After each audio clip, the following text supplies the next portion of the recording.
Hello and welcome to another video. Today I'm in Volkswagen Polo-6C Charlie. This is the model that has been produced up to 2018 and then has been replaced by the current shape Polo AW. So these models, they have a radio system which is called composition media, or navigation system which is called discover media. Both systems very hard to distinguish because the screens look similar. However, usually when you have navigation, a nav button is here. And we do repair a lot of these systems because they do experience issues. And this video is to show you how difficult it actually is to remove the navigation or radio unit from the car. The screen is just a panel to control the system, but actually the brain of the which is the main operating system is in the glove box, hidden under this compartment here, which is just sitting here. And usually navigations have two SD slots, while the radio systems have one SD slot, which is here. So this particular model has the radio system, and we're going to remove it and show you exactly how it's done. We do not recommend to have this done on your own, and we strongly advise to get the car to us to have it done, or go and have it done by another garage. If you need to get this system fixed, you can send it to us. However, removing it is not easy. So let's get started. We'll show you the whole process. So usually with these units, you have these slots here for removal keys that you put in to slide the unit out. However, you won't be able to take it out completely as it's restricted from the back. So we show you the whole process. But first, we'll stick in the keys in just to gently get it out from the position where it's sitting. Right, so we've got to this position, and now the unit doesn't let us to be pulled any further. This is how far it goes out. So obviously it's kind of a halfway job because you can't get it out. So what you need to do is you need to get an access from the side of the panels here, which we're going to get to now to show you the next steps. Right, so the second step is we need to remove this panel here. So to do this, we need like a lever. Plastic levers are the best, not to scratch any panels. So we're going to take it out now for you.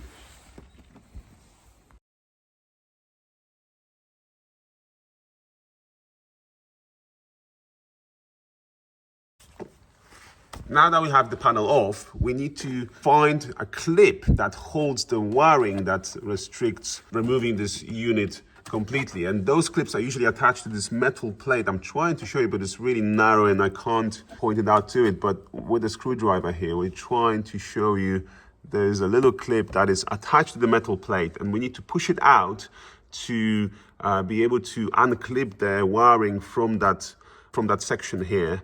There's actually two of them. There's one here and there's one further behind. So you need to access it from the back from the bottom of the glove box actually to get to it. So we're going to push it out now with this as much as we can to get it unclipped from the metal bracket.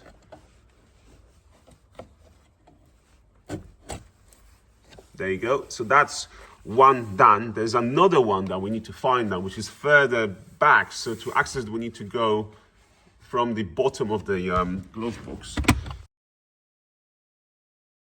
But unfortunately, it's very difficult to see, even with the light, to show you these clips because they are quite deep in there. So I won't be able to get with my camera in there. So usually what you need to do, you need to put your hand in there and start gently pulling the cable down. And when you feel the resistance, that's where the other clip is. That's where you need to reach it for to unclip it from that section as well. And then the whole cable will be released and you can just pull it down. So let's just do that now.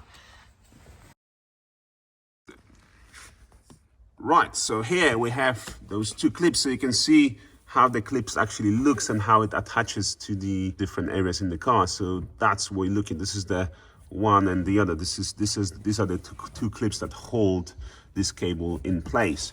Now, once we have this out, we are ready to pull the unit further from where it sits to allow us to access the connections at the back.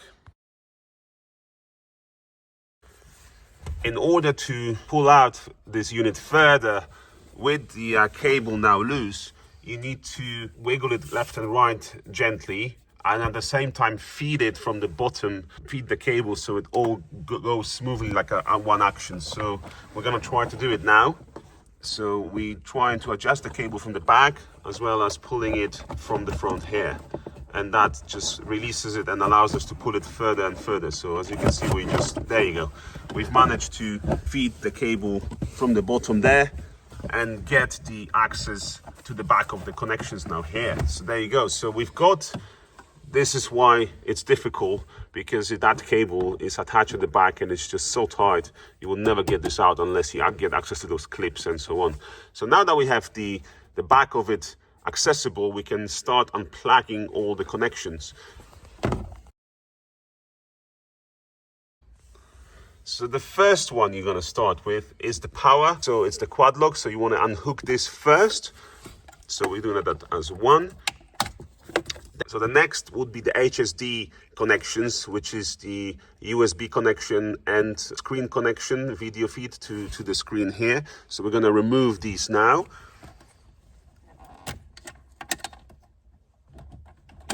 So we got them out, and lastly we've got the antennas. So we've got a FM and DAB antennas to be removed.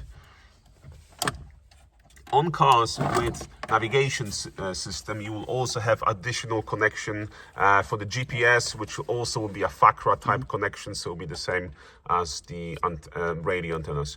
Now that the unit is out and you've got these cables here, you are ready to send this unit to us. Or if you want to do anything to it yourself, then obviously you've got the unit out. However, it's important to, when you finish, you have to, when you put it, obviously you reverse the whole procedure, but you have to remember to clip in the positions of the cable back in. It's for the purpose there. It's because of the vibrations in the car, and obviously when the cable vibrates, it can rub against different surfaces, and then you will experience a cut and obviously failures in the whole power circuit or whatever cable that will be. And it's again a difficult task to find that place and position that in and then clip it in. So it's, as I said, it's not an easy removal. We do not recommend to have it done by your own, but obviously if you feel like it, you've got this video, hopefully it's helpful for you to be able to remove the unit. If you don't feel like removing yourself, just get in touch with us and we'll be happy to do it for you. For more information, just get in touch with us. Links will be in the description. Thank you for watching this video and see you in the next one. Bye bye.